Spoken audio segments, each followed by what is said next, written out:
Bienvenidos nuevamente a la semana de los rollos del Mar Muerto y vamos a empezar hoy con nuestro primer episodio. Vamos a tener un tour virtual por el sitio arqueológico de Qumran. Qumran está en el desierto de Judea, al norte del Mar Muerto, y es el lugar donde en 11 cavernas fueron hallados los rollos del Mar Muerto. Pero ¿quién va a estar guiando en este tour virtual?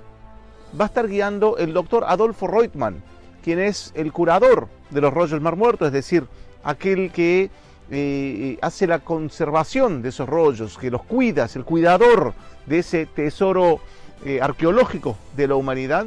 Él va a estar guiando ahora en un tour virtual por los diferentes lugares que pertenecen a esta pequeña comunidad de Qumran. Es un episodio muy interesante porque yo sé que mucha gente no pudo o no puede venir hasta Israel, y de alguna forma nosotros estamos llevando Israel para vuestras casas. ¿Y de qué forma? Con especialistas que realmente saben. Entonces, el doctor Reutemann va a estar guiando en este primer episodio y hablando sobre la comunidad de Qumran. Si eran los esenios o no, qué tipo de vida llevaban, qué comían, cómo vivían, qué testimonios tenemos sobre la vida de ellos, cómo eran los edificios donde ellos trabajaban o residían en esos casi 200 años de vida de esta comunidad en Qumran. ¿Qué es lo que pensaban? Así que no se lo pueden perder, es realmente un privilegio y es un gran honor para mí poder estar llevando este material gratuito para el mundo entero, para que sepan realmente sobre los rollos del Mar Muerto y con una de las autoridades más importantes del mundo. Disfruten de este primer episodio y nos vemos más en la semana de los rollos del Mar Muerto.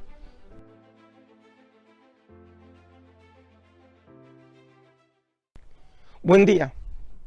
Estamos aquí en Qumran, uno de los sitios arqueológicos más famosos de Israel a nivel mundial. Y obviamente la fama de Qumran se debe a que en esta región se encontraron los mundialmente famosos rollos del Mar Muerto. Esos documentos judíos que fueron hallados entre 1947 y 1956 en 11 cuevas próximos a Qumran.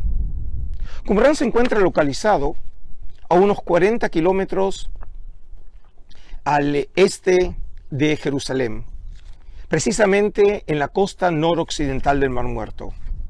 Aquí nosotros estamos muy próximos al Mar Muerto, aproximadamente a 1,5 kilómetros.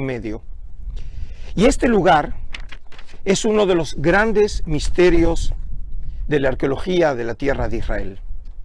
¿Quiénes vivieron en Qumran? ¿Qué funciones cumplió este lugar? ¿Para qué existía este lugar? ¿Y qué propósitos tuvo para la gente que vivió aquí? Nosotros vamos a tratar hoy de ir comentando los hallazgos arqueológicos que se llevaron a cabo en este lugar y de esta manera tratar por lo menos de explorar juntos algunos de estos temas que han encendido la imaginación de decenas de miles de personas en todo el mundo que se interesan en la arqueología de la tierra de Israel y específicamente en el tema de los rollos del Mar Muerto. Primero vamos a comenzar con el nombre, Qumran. Este nombre Qumran, que se ha transformado ya casi en una palabra mágica para los amantes de la arqueología, en realidad es un nombre moderno con muy poca historia. Recién aparece testimoniado en los libros de viajeros que para la segunda mitad del siglo XIX llegan a Tierra Santa, a la tierra de Israel, y oyen de los lugareños el nombre del lugar, Qumran, pero ese no era el nombre antiguo. ¿Cómo era el nombre? No lo sabemos. Algunos sugirieron que probablemente sea una referencia a este lugar, cuando en el libro de Josué se habla de la ciudad de la sal, Ir Amelach, o incluso, más específicamente, el nombre Sejaja, que aparece también en ese capítulo 15 de Josué, y específicamente este nombre aparece mencionado en uno de los rollos del Mar Muerto, el rollo del cobre.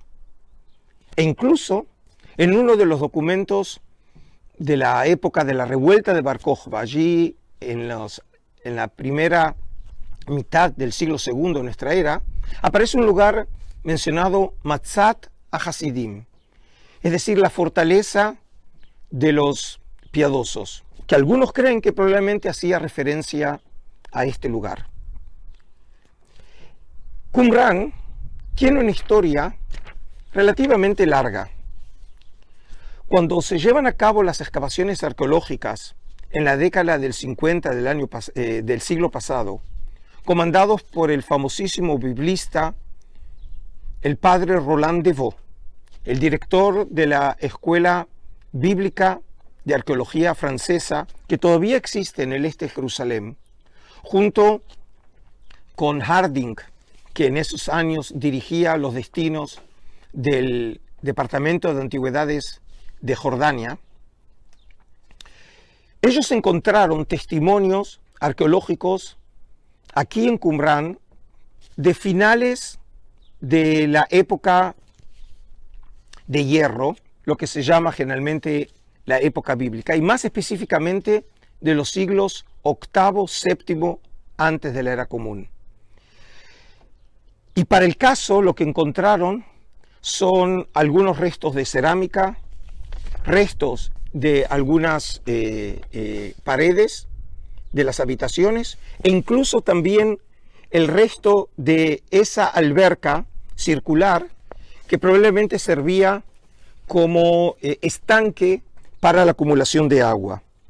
Y en este caso, los estudiosos vincularon esos testimonios arqueológicos con el testimonio que tenemos en el segundo libro de Crónicas, capítulo 26, versículo 10, que haciendo referencia a la época del rey Josías, rey de Judea, el texto dice así: construyó también torres en el desierto y excavó muchas cisternas. Y algunos creen que realmente Qumran debe haber formado parte de ese sistema de defensa que habían construido en la época del rey Josías para precisamente proteger este área del Mar Muerto, para evitar la entrada de beduinos que venían desde el este, obviamente con el propósito de proteger no solamente el área del desierto de Judea, sino también la llegada a Jerusalén.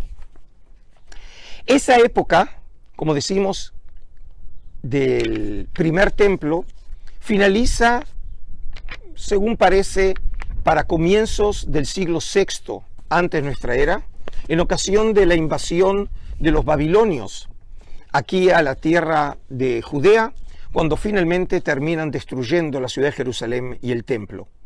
Y es en época entonces de los babilonios que este lugar queda destruido y deshabitado por aproximadamente unos 500 años.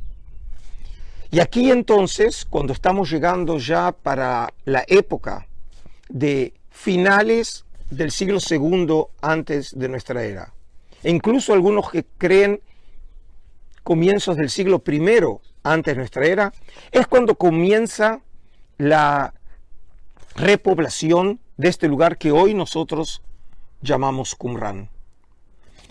Cuando los visitantes llegan a Qumran, en realidad, obviamente, lo que ven es el resultado de las excavaciones arqueológicas, que lo que hicieron es poner al descubierto cómo se encontraba Qumran al final de su desarrollo, antes de su destrucción, que para el caso todos coinciden que Qumran fue destruido para alrededor entre los años 66 y 68 de nuestra era.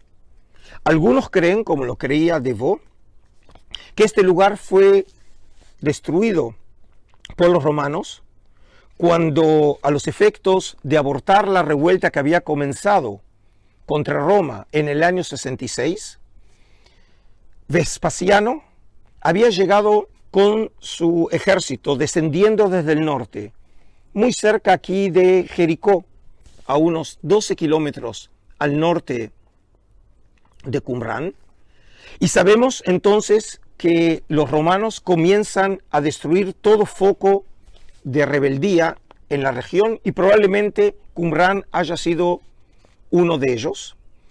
Y llegan a Qumrán porque este era un paso obligado para luego comenzar el ascenso hacia Jerusalén.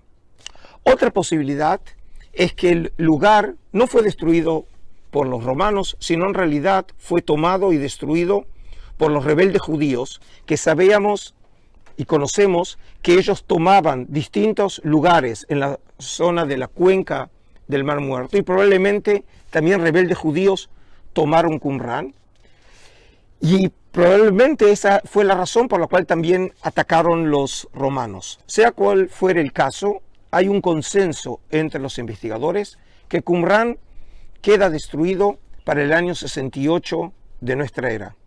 Y luego hay una fase que se acostumbra a llamar la fase número 3, en la cual fue ocupada por fuerzas romanas entre el año 68 y el año 73 de nuestra era. Y luego el lugar queda desocupado hasta el primer tercio del siglo II, cuando rebeldes que toman parte de la rebelión contra Roma, encabezado por Bar Kokhba, el famoso y mitológico líder de Israel, entre el año 132 y 135, probablemente rebeldes judíos que se encontraban en toda la región del desierto de Judea, también hayan estado por un tiempo en Qumrán. Y desde entonces Qumrán permaneció desocupado por miles de años, hasta que fue excavado en la década del 50, y como resultado de esas excavaciones, Devoe llega a la conclusión que en este lugar vivió una comunidad de carácter religioso. Y la manera en que Devoe analiza este lugar es la siguiente. Nosotros en estos momentos estamos parados sobre la torre que se encuentra precisamente a la entrada del norte del edificio. Y cuando uno entraba a Qumrán, claramente podía ver que hay una división de los edificios en dos secciones: la sección occidental y la sección oriental. La sección occidental, que es probablemente la primera que se desarrolla en la época de repoblamiento de Qumrán, se hace precisamente muy próxima a la antigua alberca circular de la época bíblica. Y este lugar, a juicio de Devoe y de los arqueólogos que desde entonces han trabajado en Qumrán, concluye que en este lugar era el lugar de actividades que tenían que ver con las industrias que había en Qumrán, como probablemente se puede ver. Hay restos del horno, y hay dos hornos de alfarería aquí en Qumrán. Un poco más al sur, las caballerizas. Probablemente aquí había otras habitaciones donde se llevaba a cabo otro tipo de industrias.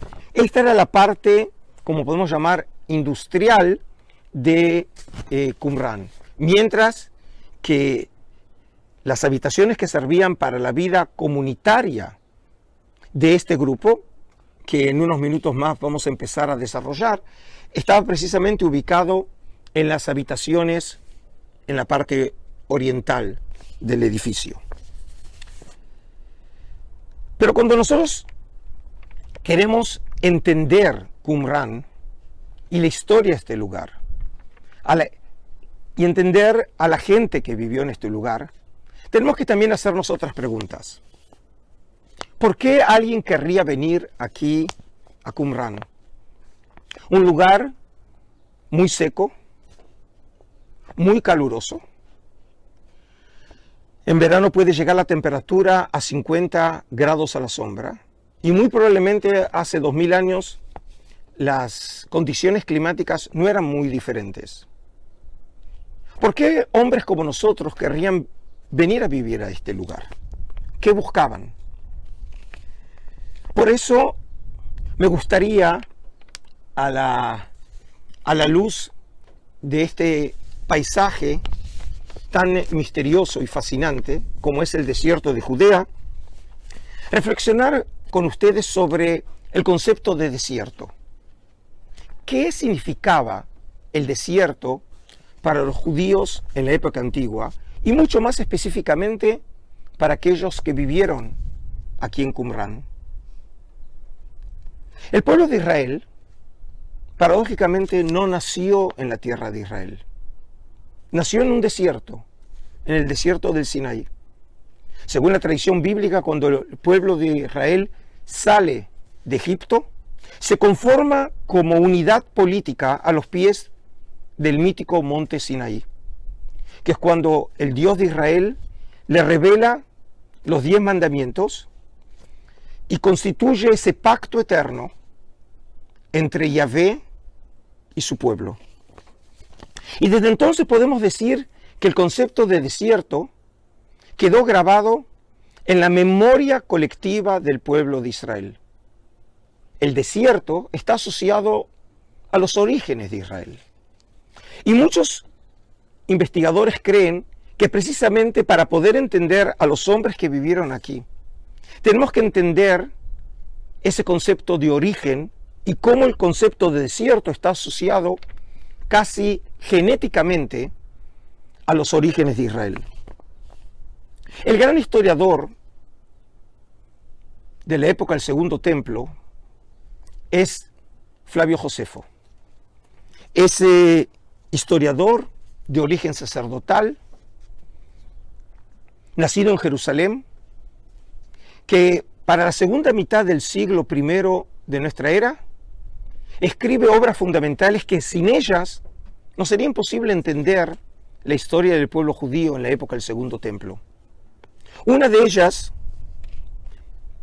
se llamaba Antigüedades Judías. Y en esa obra, Josefo habla de movimientos que tenían por propósito llevar al pueblo al desierto. En una de esas fuentes, en el libro 20 de Antigüedades Judías, así escribe Josefo: los impostores y los hombres falaces persuadían a la multitud que los siguieran al desierto. Decían que allí les mostrarían signos y señales que solo pueden producirse por obra y providencia de Dios. Es decir, estas personas que Josefo los llama impostores y profetas falsos, eran líderes carismáticos que buscaban la salvación, buscaban los prodigios de Dios. Y la paradoja es que no buscaban a Dios en Jerusalén, en donde estaba el templo de Jerusalén, sino precisamente todo lo contrario. Lo buscaban en el desierto. Y muy probablemente en esta región donde nosotros estamos, el norte del Mar Muerto, tan próxima a Jerusalén. Es en este contexto en donde hombres buscaban los orígenes auténticos de Israel en el desierto y no en Jerusalén. Es en ese contexto que también probablemente tengamos que buscar los orígenes de los hombres que llegaron aquí al lugar que hoy se llama Qumrán. Algunos creen que eso ya sucedió para finales del siglo II antes de nuestra era. Algunos creen incluso a comienzo del siglo I de nuestra era.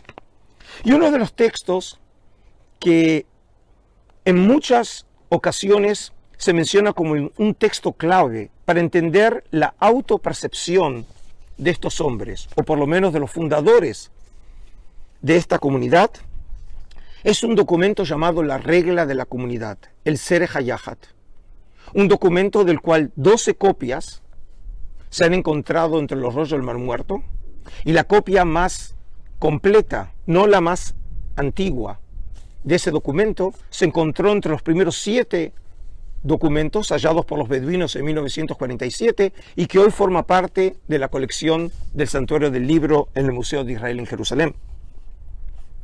Y en ese documento, en la columna 8, hay una sección que probablemente nos pueda servir en algo para entender la autopercepción de estas personas. Y así dice el documento.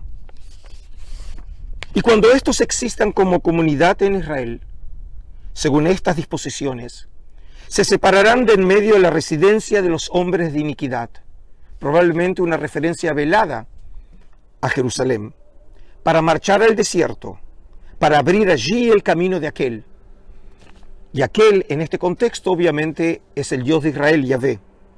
Como está escrito, es decir, como es propio de los judíos siempre utilizar un texto prueba para legitimizar una acción, un pensamiento, y en este caso, específicamente, el texto menciona Isaías, el gran profeta de Israel, sobre el cual a continuación hablaremos cuán importante era Isaías para estos hombres y en general para el judaísmo, el segundo templo. Y ellos citan el capítulo 40, versículo 3, que dice: en el desierto preparad el camino de Yahvé, enderezad en la estepa una calzada para nuestro Dios.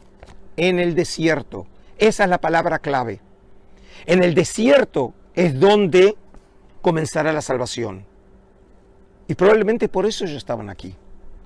Porque ellos renegaban de la aristocracia de Jerusalén, del templo, de la corrupción, tanto sea moral como ritual, y buscaban una alternativa religiosa.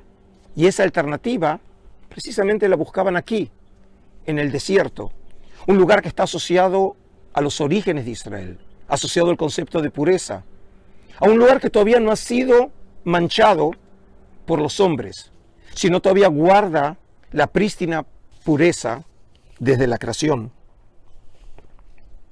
Y no es casualidad que un personaje central en la historia del cristianismo, y sin duda uno de los prohombres en la historia religiosa de Occidente, Juan el Bautista, también cuando los evangelios hablan de Juan el Bautista,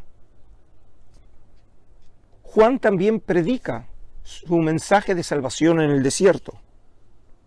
En el Evangelio de Mateo, en el capítulo 3, así dicen los evangelios: por aquellos días se presenta Juan el Bautista proclamando en el desierto de Judea: conviértanse porque ha llegado el reino de los cielos. Es decir, al igual que los hombres que vivían en Qumrán, sentían que el fin estaba próximo, que la era escatológica, el final de los tiempos, ya estaba aquí. Quedaba muy poco tiempo para el juicio final. Y por eso Juan predica su mensaje de salvación en el desierto de Judea, y según la tradición que la conocemos de la época bizantina, no muy lejos de aquí, al norte del Mar Muerto, en Wadi Harar, en lo que hoy es Jordania, pero otra vez es en esta misma región, el norte del Mar Muerto, en donde esperaban precisamente la aparición divina. Y también en el caso de Juan el Bautista, nuevamente hace referencia a Isaías. Y oh casualidad, el mismo texto, capítulo 40, versículo 3, este es de quien habló el profeta Isaías cuando dice: voz de que él clama en el desierto, preparen el camino del Señor, enderecen sus sendas. Probablemente los qumranitas, esos hombres que vivieron hace 2000 años, se establecieron aquí esperando que la salvación nacería desde el norte del Mar Muerto.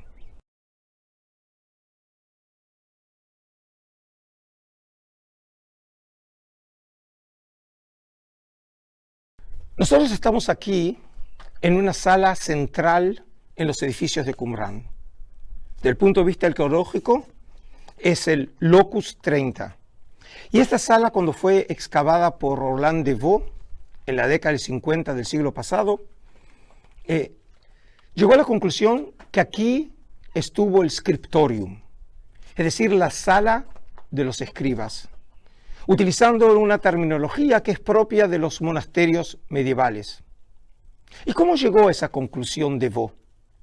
Esta sala es la segunda sala más extensa en Qumrán y se encuentra en el corazón de los edificios.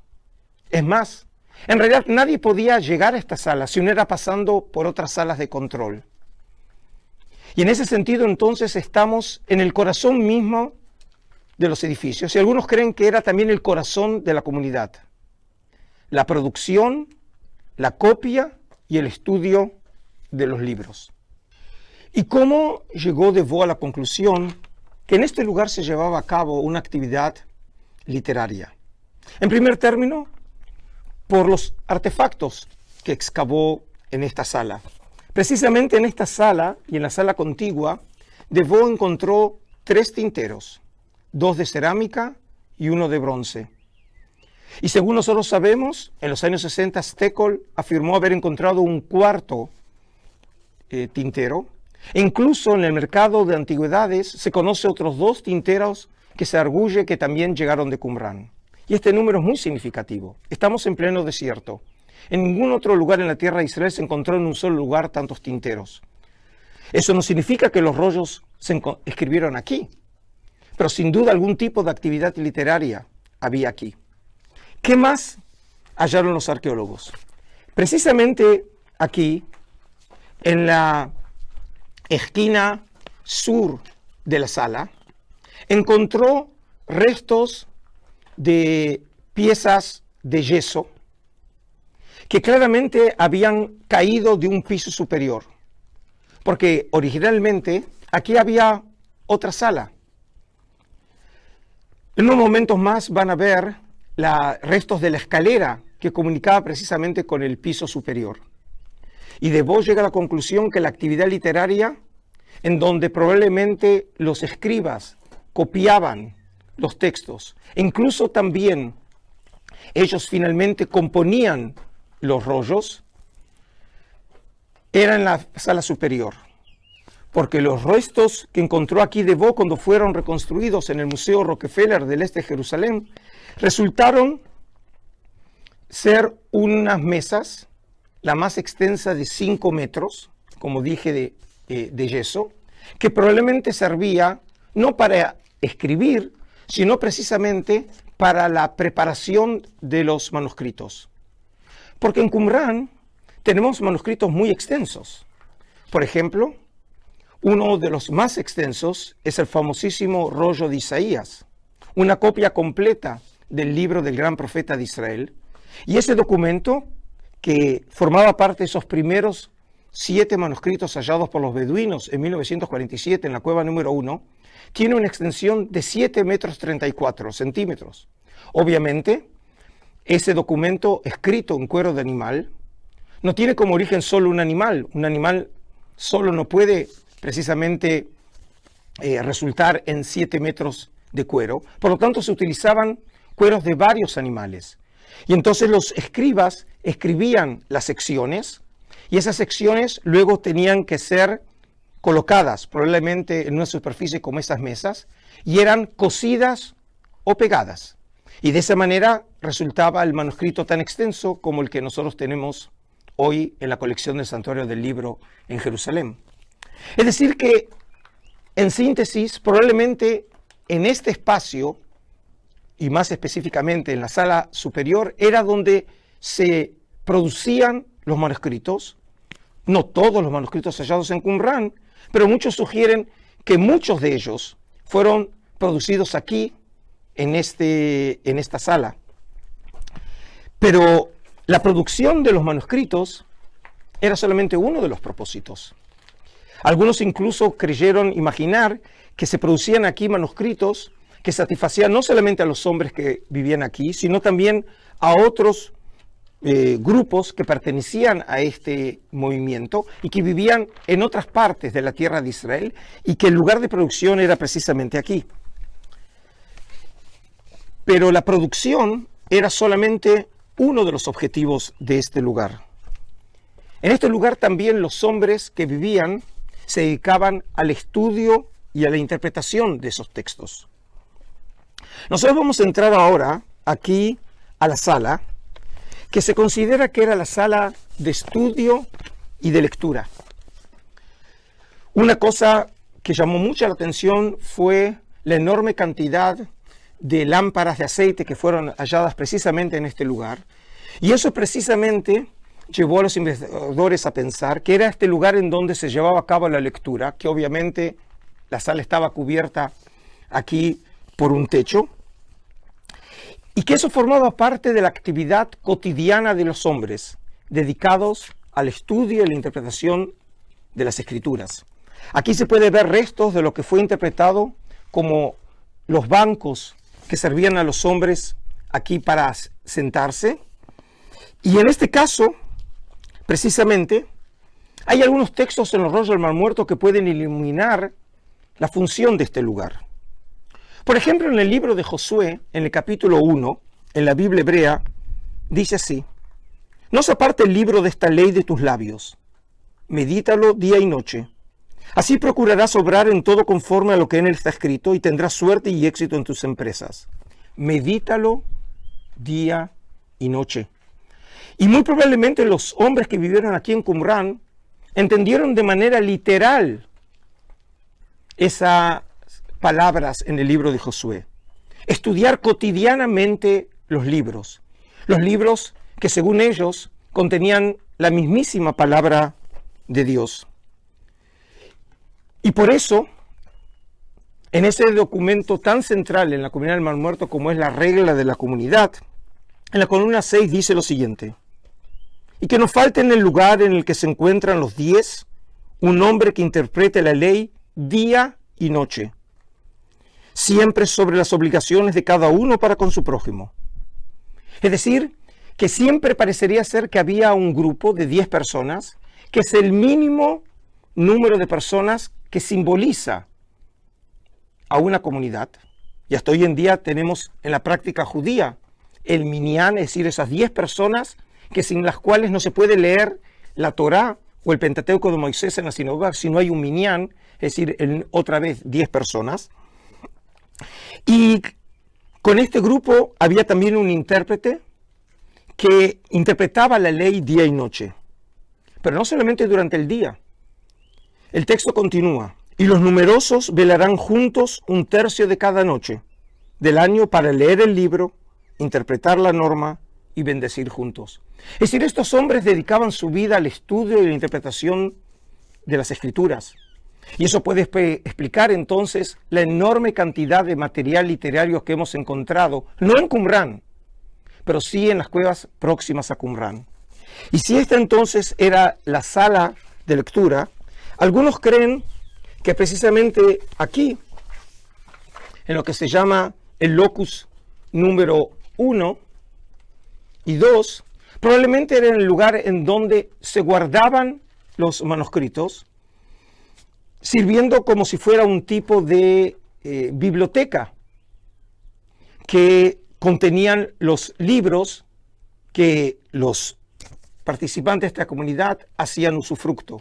Algunos incluso imaginan aquí que hace 2000 años había anaqueles en donde se colocaban precisamente esos manuscritos. Y De Bo entonces considera que en estas dos salas era precisamente el lugar en donde los manuscritos estaban guardados para beneficio de todos los hombres de la comunidad. Y uno de los grandes temas que desde el mismo descubrimiento de Qumrán se hacen era quiénes vivieron aquí. Y es muy común oír que probablemente eran una comunidad de senios. Ese tema obviamente ha sido muy discutido por los investigadores y distintas teorías fueron sugeridas. Algunos creyeron que vivieron aquí saduceos, fariseos, celotes.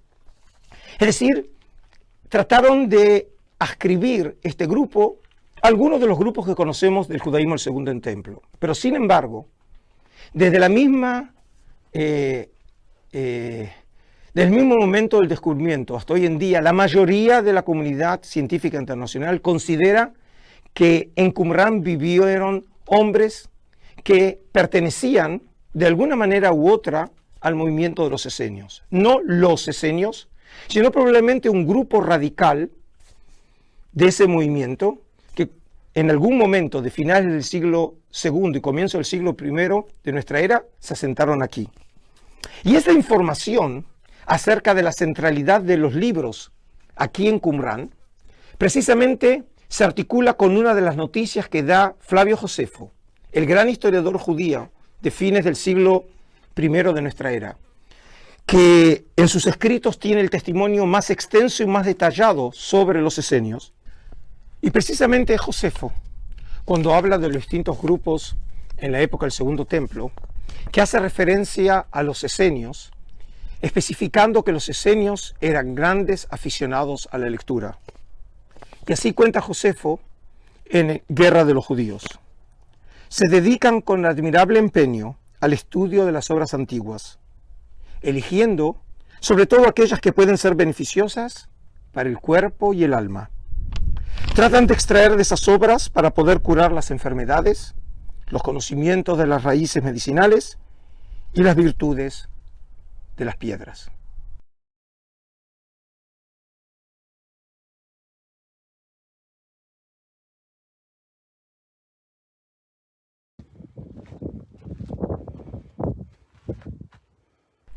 Josefo, en su libro Guerras Judías, describe el día de los esenios. Y dice que cuando comenzaba el día, lo primero que hacían estos piadosos era rezarle a Dios. Y lo hacían dirigiendo sus oraciones al sol. Aquí en Qumrán, obviamente, si así ellos también lo hacían, los esenios que vivían aquí, significa que dirigían sus rostros hacia el este, donde precisamente el sol nace, y le daban sus espaldas a Jerusalén. Precisamente de esa manera, afirmando con su lenguaje de cuerpo que se oponían a Jerusalén. Y en vez de dirigir sus oraciones en Jerusalén, como lo conocemos del libro de Daniel, precisamente ellos lo hacían dándole la espalda. Y luego de finalizadas las oraciones, salían a hacer sus tareas cotidianas. Algunos probablemente a copiar manuscritos, otros incluso a los trabajos industriales. Y cuando llegaba la quinta hora del día, esto es lo que sucede según Josefo. Luego los encargados envían a cada uno a trabajar en su oficio, lo que hacen con gran empeño hasta la hora quinta. Y luego se reúnen de nuevo en un mismo sitio, se envuelven el lomo con una faja de lino y se lavan todo el cuerpo con agua fría. Es decir, que Josefo menciona específicamente que los esenios se acostumbraban a purificarse y lo hacían antes de participar de la comida comunitaria. Estamos ahora precisamente en la sala que según Devaux eran donde se llevaban a cabo las comidas comunitarias, donde todos los miembros plenos de la comunidad podían asistir a esa comida de toda la comunidad en pleno. Esta habitación es la habitación más extensa en Qumrán, localizada al sur de los edificios. Tiene 22 metros de largo y tiene 4,5 de ancho. Y precisamente, según se cree, las personas se sentaban aquí sobre esteras a lo largo del edificio. Y entonces, en ese sentido, probablemente había unas 4 hileras por las cuales los qumranitas podían también distribuir la comida. Y es precisamente en este lugar, en donde nosotros estamos ubicados, que cuando nosotros nos fijamos en un vuelo de pájaro, vemos que la mayor cantidad de albercas rituales de mikvaot se encuentra precisamente en derredor de esta habitación. Y eso concuerda específicamente con la noticia de Josefo, que era una condición sine qua non antes de poder entrar a esta habitación, es haber pasado por una ceremonia de purificación ritual. Este punto también aparece mencionado en los rollos del Mar Muerto. Por ejemplo, en la regla de la comunidad, en la columna número 5, dice que no entre en las aguas para participar en el alimento puro de los hombres de santidad, pues no se han purificado, a no ser que se convierten de su maldad pues es impuro entre los transgresores de su palabra. En otras palabras, los qumranitas imaginaban que la persona que participaba acá tenía que hacerlo en un estado de pureza total. Y por eso era una condición pasar por la purificación en las albercas rituales para poder entrar aquí. Y luego, ¿qué sucedía aquí?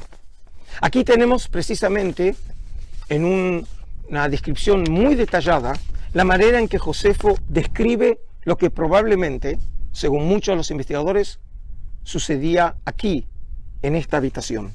Así dice Josefo: después de esta purificación se congregan en una sala particular donde no puede entrar ninguna persona profana, ni ellos mismos pueden penetrar en ese comedor sin estar puros, como si fuera un recinto sagrado. Se sientan sin hacer ruido, y el panadero sirve a cada uno un pan y el cocinero un plato con una sola comida. El sacerdote pronuncia una oración antes de comer, y nadie puede probar bocado antes de que haya concluida la oración.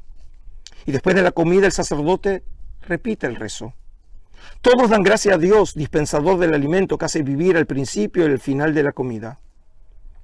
Luego se quitan las ropas de la comida, como si fueran vestiduras sagradas, y vuelven a sus trabajos hasta la noche. Regresan entonces a su local común y cenan de la misma manera. Esta vez con sus huéspedes, se han encontrado alguno en el camino. Y luego agrega Josefo: ni gritos ni tumultos perturban la casa. Cada cual habla por turno. A los que pasan delante de ella, el silencio que reina en el interior de la casa les parece como si en ella se estuviera celebrando algún terrible misterio. Es decir, que esta habitación, la más extensa de Qumrán, llamada por los arqueólogos el Locus 77, era probablemente la habitación en donde se llevaba a cabo la ceremonia tal vez más importante para la comunidad, que era la comida comunitaria, que algunos creen incluso que de alguna manera reemplazaba la práctica del sacrificio en Jerusalén. Y otro argumento que sirve para identificar esta sala como la sala del comedor es precisamente en esta habitación que cuando lo excava Devaux estaba subdividida en pequeñas salas, porque en esta habitación se encontraron aproximadamente unas 1.200 piezas de cerámica, platos, vasos, cuencos, que precisamente servían probablemente para aquellos que los utilizaban aquí en el comedor comunitario. No hay ningún otro sitio en la tierra de Israel en donde se hayan encontrado semejante cantidad de cerámica, que era probablemente la vajilla de esta comunidad. Y en este sentido, entonces, en este lugar, era el lugar no solamente de comida, sino incluso probablemente también de estudio. Algunos, por ejemplo, sugieren que esta plataforma puede haber servido por ahí para el maestro o el guía espiritual de la comunidad, que probablemente desde aquí impartía sus enseñanzas. Y entonces, en este lugar, era donde se llevaban a cabo esas comidas probablemente con un sentido sacro, que lo que hacían era reemplazar la actividad sacrificial en el templo de Jerusalén. Y en este sentido, entonces, podemos decir que en este lugar se resume la originalidad de esta comunidad. Estos hombres se consideraban a sí mismos como parte no solamente de una comunidad, sino de un templo, pero no un templo físico, sino un templo espiritual. En la regla de la comunidad, en la columna número 8, cuando precisamente el autor qumranita parece estar haciendo referencia a su propio grupo, dice lo siguiente: cuando estas cosas existan en Israel, el consejo de la comunidad será establecido en verdad como una plantación eterna, una casa santa para Israel y el fundamento del santo de los santos para Aarón. Testigos verdaderos para el juicio y escogidos de la voluntad de Dios, para expiar por la tierra y para devolver a los impíos su retribución. Es decir, que la comunidad se asume como un templo, y por lo tanto también aquellos que participan de esta comunidad pueden obtener el perdón, que para el resto de judíos solamente se podía obtener por medio de los sacrificios en el templo de Jerusalén, Y para los miembros de la comunidad, la pertenencia misma a esta comunidad y la vida dedicada y entregada a Dios en un estado de pureza ritual era lo que precisamente los convertía en ese grupo de avanzada de la salvación escatológica.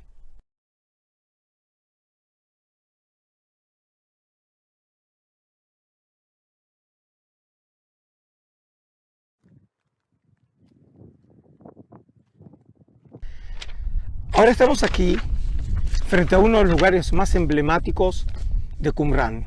Estamos frente a la cueva número 4. En la cueva número 4, en 1952, fueron hallados aproximadamente unos 15.000 fragmentos de manuscritos. La cueva fue originalmente hallada por los beduinos y luego los arqueólogos reexcavaron la cueva y hallaron finalmente, como dije, unos 15.000 fragmentos de manuscritos. Es la cueva con más rica cantidad de hallazgos de escritos en todo Qumrán. Y cuando los investigadores reconstruyeron esos fragmentos, que algunos llamaron el rompecabezas más grande de la humanidad, resultaron aproximadamente más de 600 documentos hallados en esa cueva. Y este tema nos lleva al gran misterio. ¿Cómo llegaron los documentos a las cuevas de Qumrán? Entre 1947 y 1956, en 11 cuevas próximas a Qumrán fueron hallados documentos. En algunos casos, las mejores cuevas fueron halladas, las mejores por los beduinos. La cueva número 1, la primera, la cueva número 4 y la cueva número 11, la última, descubierta en 1956. Y probablemente las cuevas tenían funciones diferentes y según algunos, incluso los materiales hallados en las cuevas tienen orígenes diferentes. Por ejemplo, la cueva número 4 probablemente sirvió como genizá, como un depósito de materiales que ya estaban en desuso, junto también con la cueva próxima, que es la cueva número 5, y junto con la cueva número 1 y la cueva número 6, formaba parte de lo que se llaman los materiales que tenían como origen la comunidad del Mar Muerto. Y algunos incluso lo llaman la biblioteca de Qumrán. La mayoría de los materiales en Qumrán están escritos en cuero de animal, en pergamino antiguo. Aproximadamente tenemos un 80% de los materiales están en cuero de animal, mientras que hay una minoría, un 20% en papiro. La enorme mayoría de los manuscritos de Qumrán están escritos en hebreo, en la lengua de Israel, utilizando distintas grafías, pero en última instancia el hebreo. Y hay una pequeña minoría también en arameo y en griego. ¿Y qué se encontraron en esos manuscritos? En realidad tenemos una enorme gama de materiales y de géneros literarios que han enriquecido de una manera excepcional nuestro conocimiento sobre el judaísmo de la época del Segundo Templo.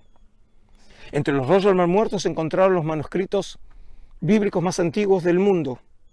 Aproximadamente un cuarto de los en total 1000 manuscritos que se encontraron en Qumrán son copias de manuscritos bíblicos. Y tenemos copias de todos los libros de la Biblia hebrea, a excepción del libro de Esther y de Nehemías. Y en algunos casos también tenemos muchas copias de un mismo libro, como es el caso del libro de Salmos, tenemos unas 36 copias. Del libro de Deuteronomio, el quinto libro del Pentateuco de Moisés, tenemos 30 copias. Y de Isaías tenemos 21 copias. Y es precisamente este dato, estos 3 libros que son tan populares en Qumrán, que también, por cierto, son los más populares en el Nuevo Testamento: Salmos, Deuteronomio e Isaías. Pero hay otras cuevas.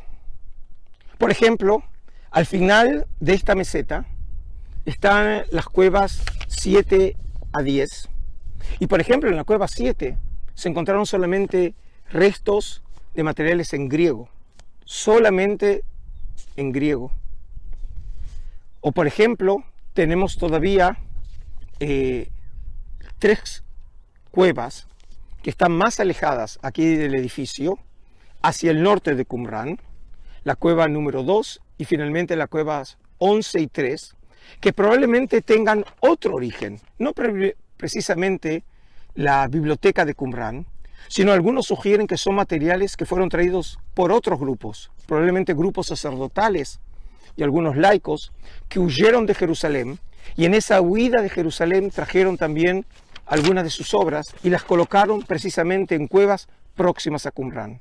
Es decir, en última instancia, para muchos de los investigadores, Qumran no es solamente la llave para entender el pensamiento, la práctica, las creencias, la sociología de los hombres de Qumran, sino que en las inmediaciones de Qumran se hallaron también testimonio del pensamiento y de la interpretación de las escrituras de otros grupos judíos de la época del Segundo Templo, y en ese sentido Qumran es una llave para entender el judaísmo de la época de Jesús.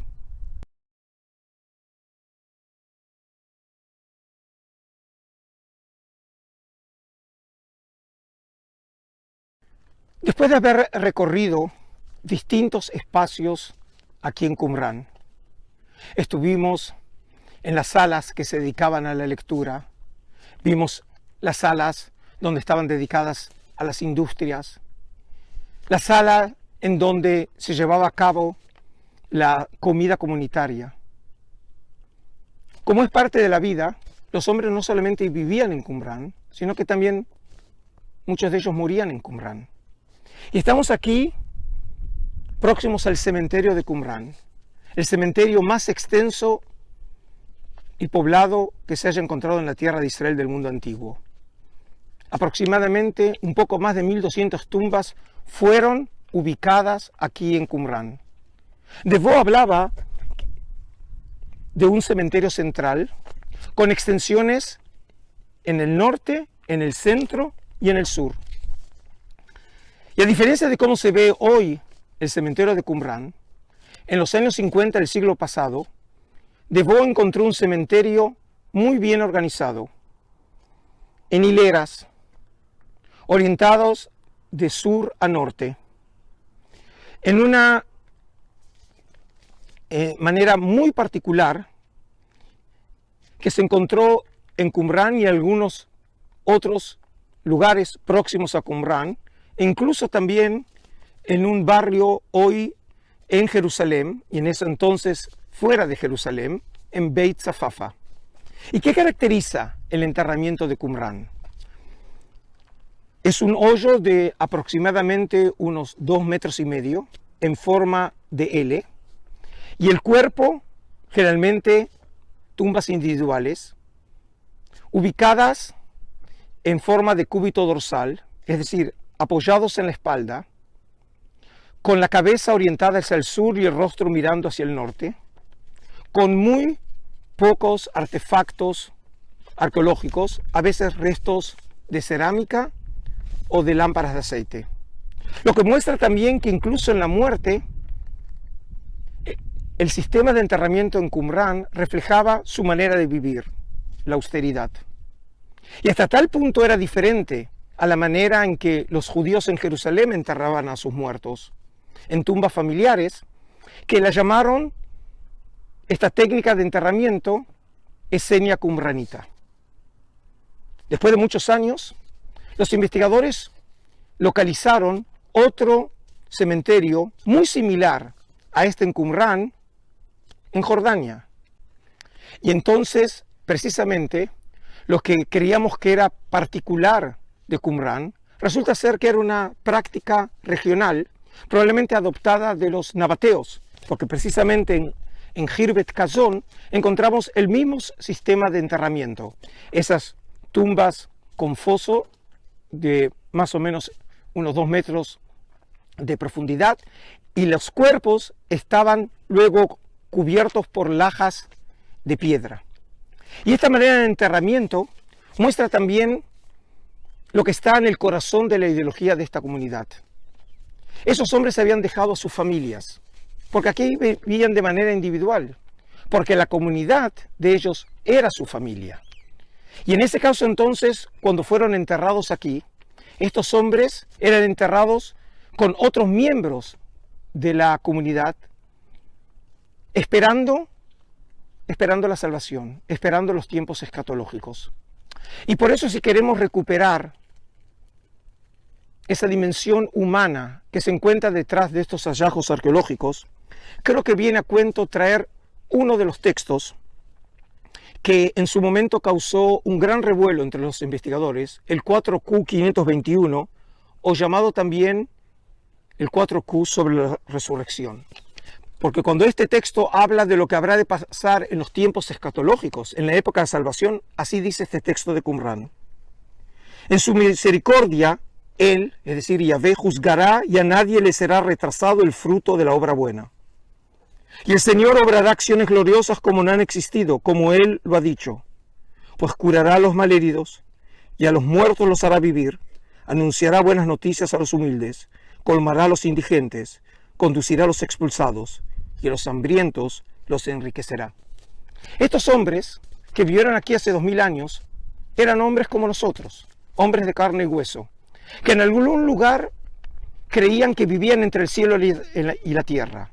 Vivían entre los hombres, pero en realidad querían compartir su vida con ángeles, con seres celestiales, viviendo en una atmósfera de pureza y espiritualidad, esperando los días del Mesías, esperando la salvación, esperando encontrar en ese futuro el verdadero sentido de la existencia.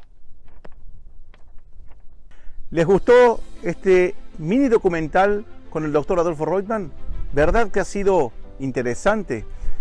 Yo no sé en qué medida ustedes han estudiado el tema, conocen del tema, pero de una cosa pueden estar seguros, es que recibieron información de primerísima fuente. Ya vieron, el doctor Adolfo Reutemann es la persona que guarda ese tesoro que fue encontrado aquí, en estas cavernas, total de 11 cavernas, y eso me lleva también a querer invitarlos también a que no se pierdan nuestro segundo episodio. Y espero también que después de haber visto este episodio con el doctor Reutemann, tengan preguntas, comentarios, cuestionamientos, dudas, y están muy invitados aquí abajo, en el área de comentarios, a escribirnos sus ideas, sus sensaciones. Siempre es bueno estar interactuando con ustedes allá donde estén, en Latinoamérica, en Europa, en Estados Unidos, Canadá, Australia, tenemos gente.